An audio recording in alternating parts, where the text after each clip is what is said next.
À tous, bien-aimés frères et sœurs. Monsieur Zelensky s'est rendu encore une fois de plus à Bruxelles. Cette fois-ci, il est allé présenter son plan de paix devant la Commission européenne. Depuis, je crois, mercredi et jeudi, la Commission européenne a siégé pour voir qu'est-ce qu'il peut faire. Et la réponse est tombée, nette. Elle est sans appel.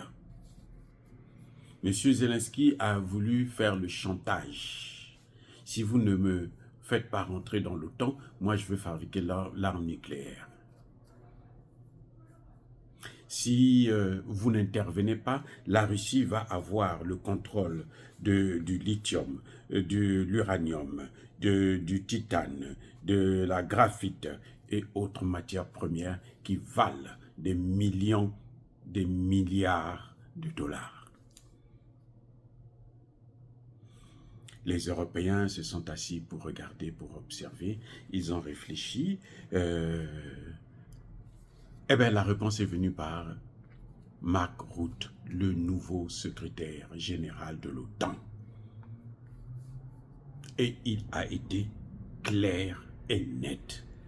Monsieur Zelensky, le chantage, là, ça ne marche pas avec nous. Vous n'allez pas faire chanter l'OTAN. En fait, c'est ça qu'on a voulu lui dire. Vous n'allez pas faire chanter l'OTAN. Vous n'allez pas. D'abord, votre plan là, nous on le rejette. Il n'est pas consistant. Il n'y a rien dedans.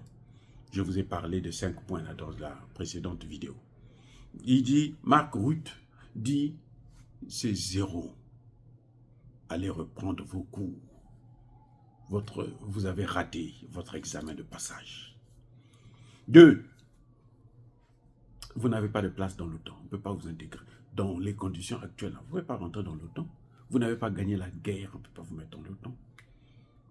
Oui, vous êtes en guerre. Et vous êtes en train de perdre la guerre. Et vous voulez qu'on vous mette dans l'OTAN, mais vous allez venir salir l'OTAN, vous allez tuer l'OTAN, vous allez détruire l'OTAN. Monsieur Zelensky, tout ça là, vous n'aurez pas ça. On dit, il ajoute, mais ça dit que Zelensky, je ne sais pas comment il a fait pour repartir chez lui. Il a dû piquer une crise. On lui dit, monsieur, vous n'aurez pas l'autorisation d'utiliser les missiles occidentaux pour frapper en profondeur sur le sol russe. Nous, on ne vous donne pas cette autorisation. Allez vous faire foutre. En d'autres termes, c'est ce qu'il voulait dire. Monsieur Zelensky n'a pas le titre. Il n'est pas au-dessus de tout le monde. Vous ne commandez pas l'OTAN. Et la représentante américaine, la représentante permanente des États-Unis dans l'OTAN, dit une certaine Gillian Smith, elle dit, mais ce qu'a dit Rutte là, je vais m'en cacher. Le débat est clos. Vous pouvez faire tout ce que vous voulez. En d'autres termes, ce que nous constatons, c'est que l'OTAN a trahi l'Ukraine.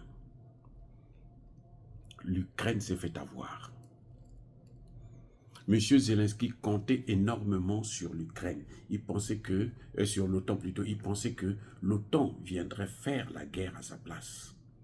Et vous savez ce que l'OTAN lui demande, ce que les États-Unis demandent, c'est qu'il rabaisse l'âge de la souscription, là, des recrutements dans l'armée de 25 à 18 ans. De 25 à 18 ans. Donc, on lui demande carrément de prendre des enfants. 18 ans, c'est un adolescent. Ici, aux États-Unis, de part et d'autre, les républicains, les démocrates, tous sont unanimes. Ils sont fâchés même contre Zelensky. Ils disent, mais qu'est-ce que tu attends pour faire ça? Pour ramener l'âge là jusqu'à 18 ans. Nous n'avons plus d'hommes. Va nous prendre les 18 ans là, tu les envoies là-bas au casse-pipe. Alors, où est ton problème? S'il meurt, toi, ton problème, il est où? Envoie-les là-bas, ils vont se débrouiller. La seule récompense, c'est que Zelensky est sur la liste et d'ailleurs, il est en bonne position pour être le prochain prix Nobel de la paix. Et là, c'est malheureux pour le monde, c'est triste, c'est d'une injustice et ce prix Nobel, ça ne sert plus à rien. Mais en tout cas, malgré son chantage, là, je veux faire des armes nucléaires, je veux ceci, je veux cela, on lui a dit, tu n'auras ni l'un ni l'autre, zéro, repart bredouille. Et Zelensky est reparti, la tête entre les cuisses. Soyez bénis, abondamment bénis par le Dieu des Kémites et par nos ancêtres angélisés. Mais que tous ceux qui persécutent le continent africain, le pillent et le déstabilisent, qu'ils soient noirs, blancs, chinois, arabes, juifs, indiens, qui qu'ils soient punis, maudits, foudroyés, neutralisés, écrasés, effacés par le Dieu des Kémites et par nos ancêtres angélisés. Vive l'Afrique éternelle, j'ai dit et j'assume.